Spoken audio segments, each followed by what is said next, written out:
The far-left wish list Democratic Senate nominee Abdul El-Sayed, he was on Jesse Watters last night, and how he defended his push to bring very socialist policies to Michigan. Good morning. I'm Dana Perino. Bill Hemmer is off today. Great to have you with me. Great to be with you as always. That was quite the interview last night. It was. Driving a lot of headlines today. I'm Bill Malugin. This is America's Newsroom. El-Sayed is campaigning on Medicare for all, abolishing ICE, and taxing the wealthy. Jesse Watters pressed him on all of that and a whole lot more last night. Here's how it went. You want to abolish ICE? Who's going to deport the criminal aliens from the country? Well, you and I both know that long before we ever had ICE, we had INS. And that's a dodge, Abdul. They did the same thing as ICE back then, INS. Do you know how many illegal aliens are in the country now? People in the face and the back of the head. Do you know how many illegal aliens are in the country now? To your point, Jesse, let me just answer the question. To your point, how many do we have? Far fewer when we had INS. To your answer, we had exactly. far fewer when we had INS. So arguably, INS worked a lot better. Abdul, listen, we had twice as many illegals now when we had INS. So to your argument, you have to have the manpower to do it. If you want to do that correlation, we have ICE now, and we have far more undocumented people. So ICE is clearly not working. Billionaires don't make their money off of their labor. That, I think, is where you head off. Billionaires that make their money off their money. So if you have $1 billion, your billion makes another 100 million. That's not the fruits of your labor. That's just the fruits of your money making money. I think it's okay. Like if we tax you at 7%, you're still going to make a cool $30 million off your $1 billion. I think it's okay. I think more people are more worried about whether or not they can see a doctor than whether or not they can have a gun. I'm just going to put that out there. Reparations. Do you support that? I think we need to have an honest conversation about the incredible debt that was put upon black folks as a function of slavery that we have yet to pay. And I just think that's fair. Meanwhile, El-Sayed is under growing pressure to distance himself from Hassan Piker. He has repeatedly campaigned with him ahead of the primary. This after the far-left streamer suggested American Jews who back Israel are inviting violence on themselves. Chief Congressional Correspondent Chad Pergram is following all of this for us. He joins us live on Capitol Hill this morning. Hi, Chad. Bill, good morning. It was a striking interview as Abdul El-Sayed veered off into a conversation about circumcision and even private parts. This came when he was asked about sex changes and men competing in women's sports. You disagree that healthcare decisions need to be made by a doctor and their parents and a patient, then we think we agree to disagree. But, you want to put government inside So, Abdul, you're a doctor, right? Selectively. El-Sayed is advocating Medicare for all. He also touted reparations for slavery. Both ideas would cost taxpayers trillions of dollars. El-Sayed also tried to equate canon law from the Catholic Church with Sharia law in Islam. Canon law is the name for Christian law. Nobody is trying to push Sharia law on anyone else, just like I hope nobody is trying to push canon law on anybody else.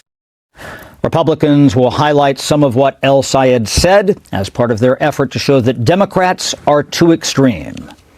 This is the most dangerous, radical, and frankly, weird group of candidates I've ever seen in my lifetime. These radicals don't just want new policies. They want to change the very DNA of what it means to be an American. They're coming after our culture, Sean, and that is what makes them dangerous. Michigan is a key state for Democrats. They need to hold it if they hope to flip the Senate. But there's now concern that extreme views like those of El-Sayed could scare mainstream voters who Democrats are trying to court. Bill? Chad Pergram live on Capitol Hill this morning. Chad, thank you. And former Bernie Sanders campaign manager Faiz Shakir and former NRSC senior advisor Matt Whitlock. Great to have you here. Let's talk about the National Republican Senatorial Committee. Do you think that they got some ammo for the Rogers campaign from the interview that El-Sayed did with Jesse last night? I do think so. I think that they are popping bottles at the NRSC and at the Rogers campaign offices. As a Republican strategist, I am so grateful that Abdul El-Sayed took time out of his busy schedule of rage tweeting about things like Usha Vance and testosterone to create more tape for us. I, for one, had no idea he would defend windmills on Lake Michigan, trans surgeries for minors, reparations, a laundry list of issues that open the door to a whole new line of attacks for Republicans between now and November. Incredibly valuable for us. And Faiz, obviously in a general election, El-Sayed and Rogers, they need to find some independent voters who will vote for them. Do you think El-Sayed did that last night in front of Jesse's large audience? Yes, thanks to Fox News for hosting the conversation and allowing, an honest discussion to happen. I mean, there too often we reside in our camps and aren't talking to each other. And I thought both Jesse and Abdul were willing to just talk about issues that we often don't see in the American public. And in that, you have a discourse of Medicare for all, you have a discourse of taxing the rich, a concern of a corrupt economic system that I think people can start to wrestle with. You may disagree with Abdul on many things, but you're going to find somebody who's operating with an integrity, have a vision that working class people should thrive in this society, and there's some major changes that need to happen in order for that to occur. One of the big moments was when Jesse asked about trans surgeries for kids, and Abdul fired back with, well, are you circumcised? As if circumcision and castration are the same thing, Matt.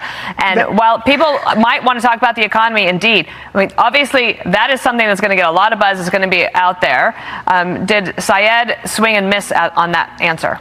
He absolutely did. I actually scrolled around sort of lefty Twitter this morning before coming on, and I was amazed to see how many liberals were either cringing or saying downright, that's not the right answer there. Because one, as a doctor, you'd hope he knows the difference between circumcision and permanent sex change operations. But there really was something for everyone last night. There was the extreme answers on things like that and allowing men and women's sports, but also on the economic issues. He had no idea how much his Medicare for All plan would cost. He has no idea about the fact that he would be limiting your own ability to choose your health care plan with a number of his defenses last night. So I just think it was an all-around mess. I failed to see anything positive that he got out of that. Before I turn to Hassan Piker, I want to get to that next, but is there anything that you, Faiz, would recommend Sayed try to do to pivot and talk to the independents that he's going to need? He was on a great course on the taxing the rich, and they had a good conversation about if you have $1 billion, have you really earned billions of dollars? Money is making more money. Shouldn't we be able to tax that? For many people out there, they don't even know what $1 billion is. If you had 1 billion seconds,